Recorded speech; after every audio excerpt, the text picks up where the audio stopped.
So in the previous video, I didn't get to finish. I'm on a short leash here. I'm just starting this little app, and I'm trying to figure it out. But I only got a few minutes, and I didn't get to finish that video. And I'm gonna try to do everything I can to finish it this time, or if not, do one more video. But I want to finish this, and I ended up in Matthew 24:19, right here. He's talking about the people that was pregnant and nursing. Let's read it. He said in verse Matthew 24:19, but woe to those who are pregnant and those who are nursing babies in those days.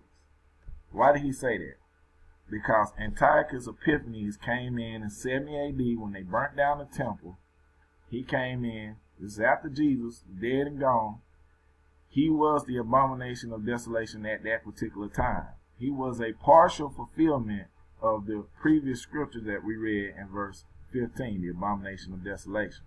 He came in and his soldiers encompassed the city. And those that believed Jesus' words, when they seen the abomination of desolation, which was him at that particular time, the Antiochus Epiphanes, they fled just like verse 16 told them to do. They fled. They was in Judea. They fled to the mountains. They were protected. They were safe. Why? Because they were obedient to the words and the prophecies of Jesus. Just like a lot of us will flee and be safe in the end times because we will be obedient to what Jesus has said. So these people fled, but a lot of them didn't. And he said, woe to those that don't, because what happened? They encompassed the city, the soldiers and the different people in there, and they was burning down everything. The people didn't have food, and what did they do? They started to eat the children. They ate the children during that time. And verse 20 says, and pray that your flight may not be in winter or on the Sabbath. Why? Because he knows. Why did he say something about Sabbath? Because he knows somebody out there is going to still be trying to celebrate the Sabbath. Who's going to sit where they are while the tribulation is going on around them, and because it's the Sabbath, we just going to sit here like people, like they was doing back in the day. You couldn't even walk a certain distance. So a lot of these people didn't escape at that time and will not escape in the future because they still celebrate the Sabbath. They don't understand that we are free in Christ. They don't understand that we observe these things, we look to these things, and we understand these things, that we need rest. That's what the Sabbath is about. It's about resting your body one day from the 7-day work period. Out of those 7 days, that one day is a day of rest. And it also speaks of future events, which will be the rest that we have when we reign and rule with him for 1,000 years and thereafter. The 8th day, the new beginning.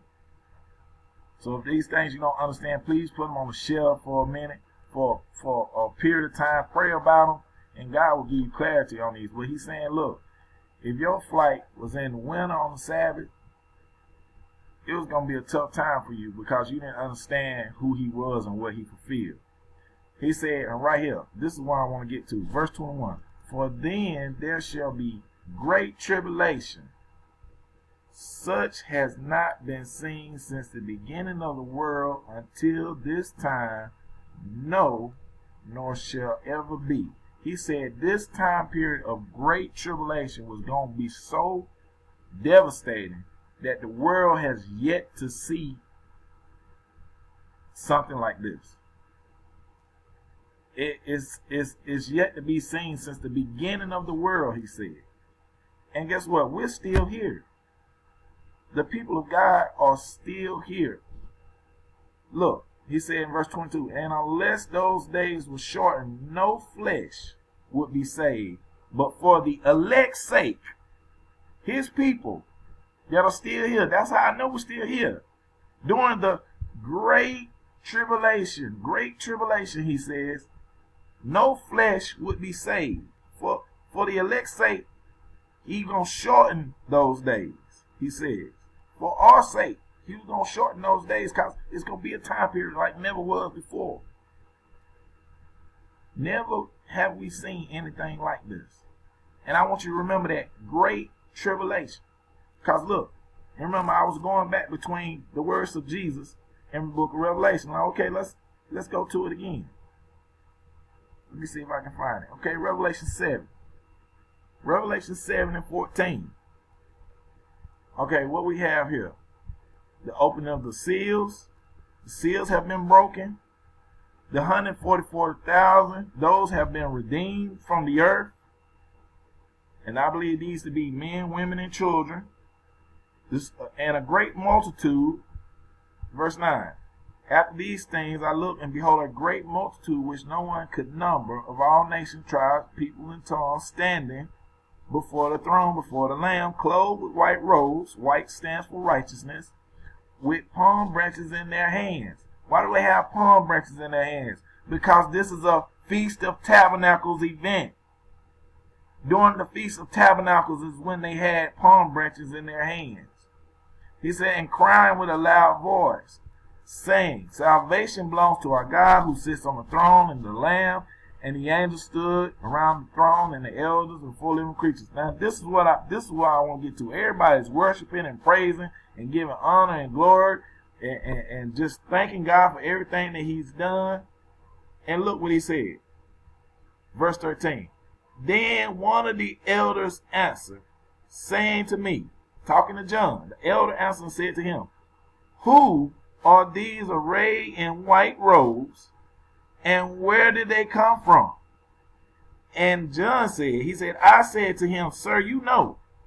So he said to me, these are the ones who came out of great tribulation.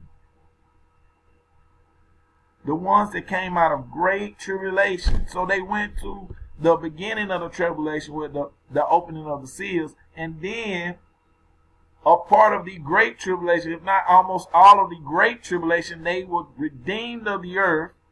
That's when the rapture takes place. But the seals open the event. The 7 seals open the event. And the great tribulation takes place between the trumpets and the vials, the trumpets and the bowls of God. This is the great tribulation. This is where God pours out his wrath. That's a time like never was before. Now, we hear the term, there's nothing new under the sun. Nothing new under the sun. So how can there be a time like never was before? How can God say that there's a time like never was before, and he also said there's nothing new under the sun? Because he also tells us that there won't be a sun. The sun will be darkened. In Matthew 24 it says, the sun will be darkened, and the moon will not give its light. Look. Immediately after the tribulation of those days, the sun will be darkened and the moon will not shed its light. The stars will fall from heaven. That's how it can be a time like never was before. Immediate after the tribulation. Not the great tribulation, the tribulation. See, we got to decipher his words because he's going from one thing to the other. One thing to the other. We got to really pay attention to what he's saying here. If the sun is darkened and the moon is not giving its light, then something new can be under the sun because the sun is no longer there. Did everybody understand that? I hope everybody got that. Okay.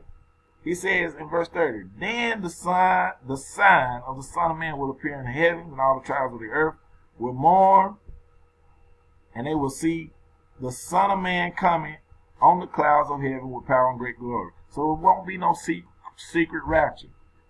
He said all the tribes of the earth will mourn, and they will see the Son of Man will come. They will see him come. He will send his angels with a sound of a great trump. The last trump. Great trump. His trump. The trump of God that we blow during the Feast of Trumpets. 99 times are the first 3 types of trumpets, but the last trumpet is called the Tekiah Gedolah. It's called the great trump or the last trump. And the angels is going to gather together his elect from the 4 winds from one end of heaven to the other. Now he goes into this dissertation about the fig tree. I want to look at this. He says in verse 32, now learn this parable from the fig tree. When its branches have already become tender and puts forth leaves, you know that summer is near. So you also, when you see all these things, know that it is near at the doors.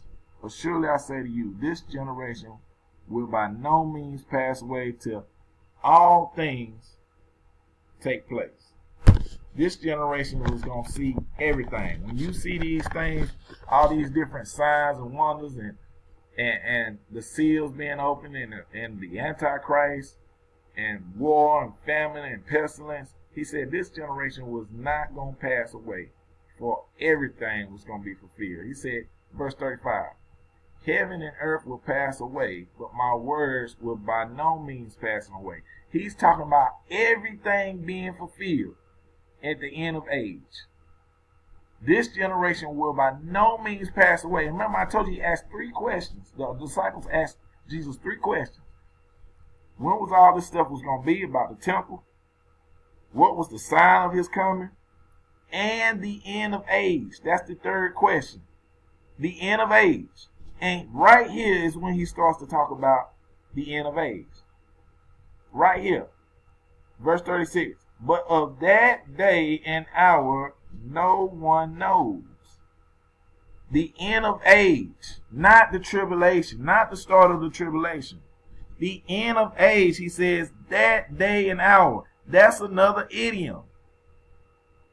Idiom is something that pertains to a particular culture, understood by the culture if you're in the culture. But because we are not Hebrews, we are Hebrews, but because we don't recognize the culture of the Hebrews, we don't understand what he's saying. No man knows the day of the hour goes back to the Feast of Trumpets, because it's celebrated on a new moon. Nobody knew when the exact conjunction of the new moon happened. No man knows the day of the hour. And that day of the hour he's talking about is the end of age. The end of everything, when everything wraps up. Real quickly, let me go to this. Revelation, I think it's 18. 18 and 10, yeah.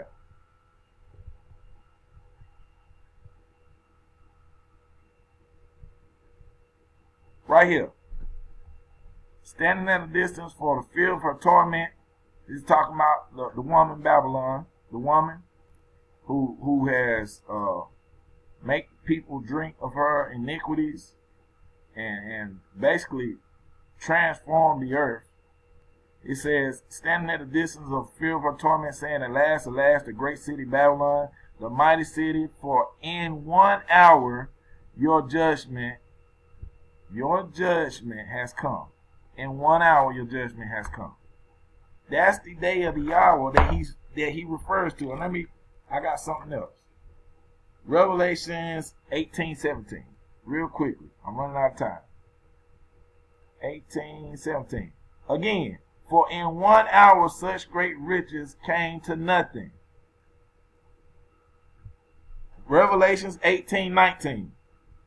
They threw dust on their heads and cried out, weeping and wailing, saying, alas, alas, the great city in which all ships on the sea became rich by her wealth. For in 1 hour she is made desolate. That is the day and the hour, the end of everything. Go back and read Revelations 18.